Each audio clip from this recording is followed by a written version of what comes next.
Hey traders, checking out on the stock market today. Bulls showed up and played a little bit of defense after the bloodbath yesterday, but they were unable to go on offense. They attempted it, and I'll show you where they failed, and we'll check in on all of our sectors.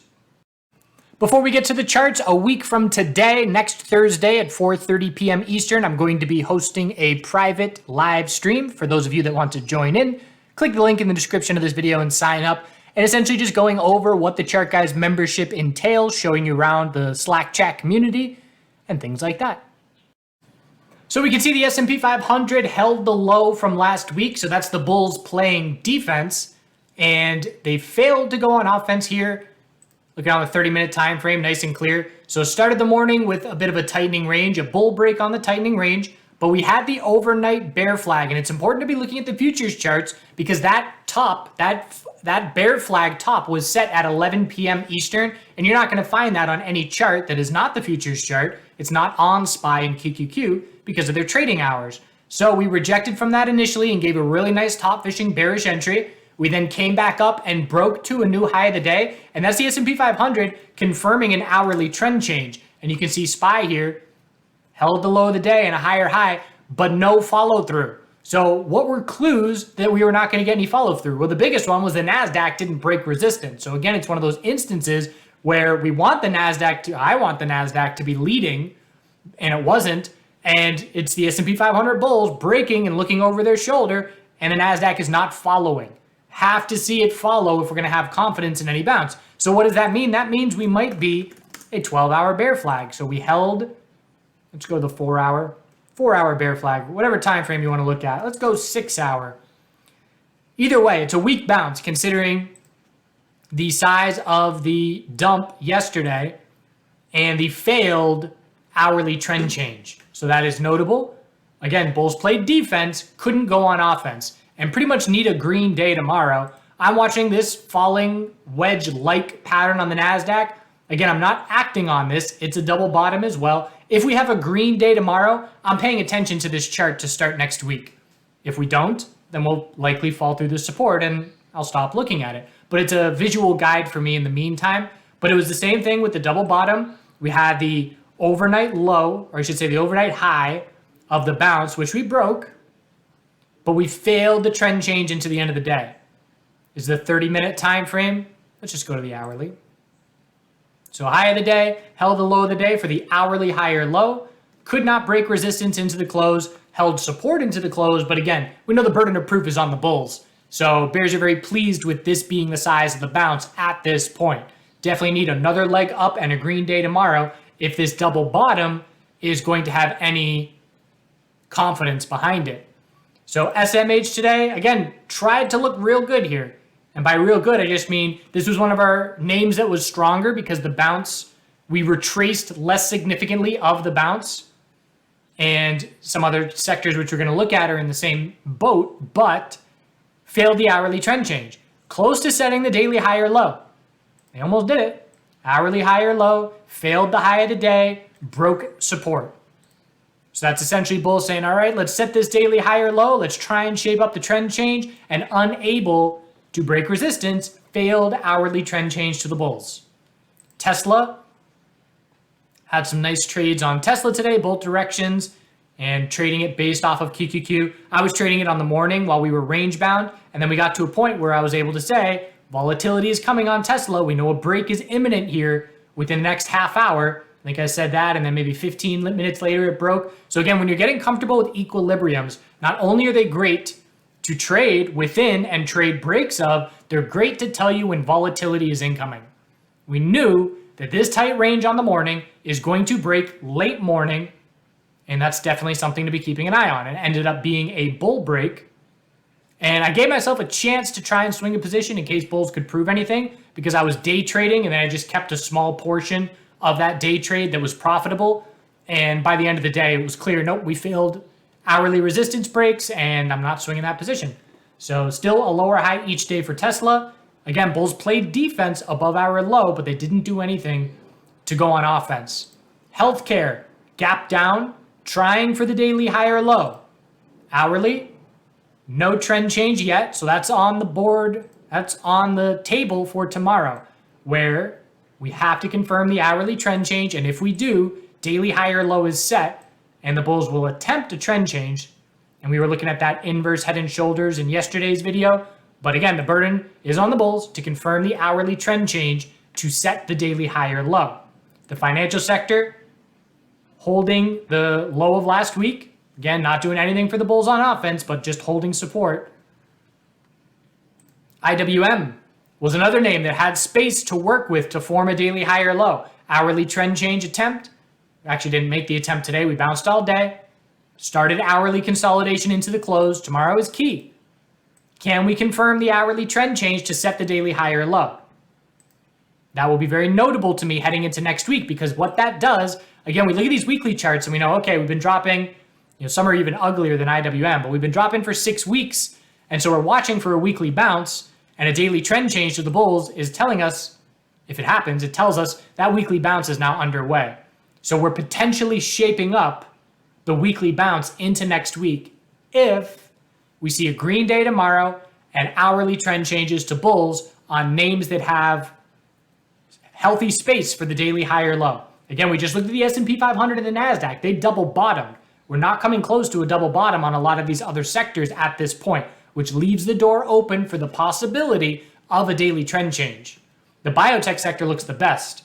That's a little, the retracement size here is very minimal. It's a daily bull flag. We held the low of yesterday. So I can say out of everybody that we just looked at, the biotech sector is positioned the best to confirm a daily trend change and start this weekly bounce, which we already did, but we're not confident because we don't have a daily uptrend. But watching for that weekly bounce to get followed through if the daily trend change confirms. So I can look at this and say, XBI is a lead bull if the broader market bulls are able to show up in any way tomorrow. So I'm definitely going to be watching closely for LABU to potentially get some follow through.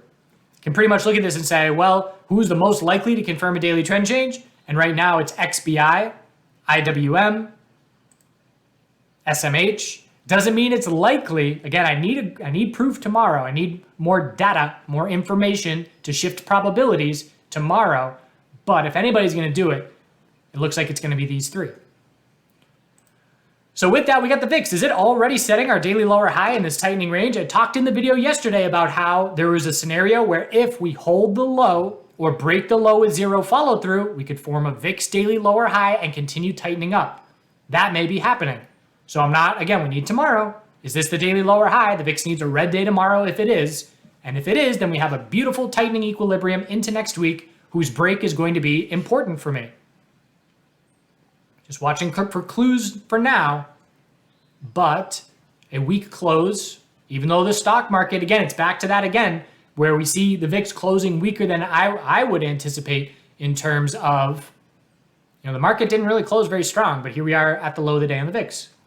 The dollar still pulling back, 12-hour downtrend confirmed, creating space for a daily lower high to be the result of the next bounce. It's a potential head and shoulders here. If we hold 102.35, we'll be watching for something like this.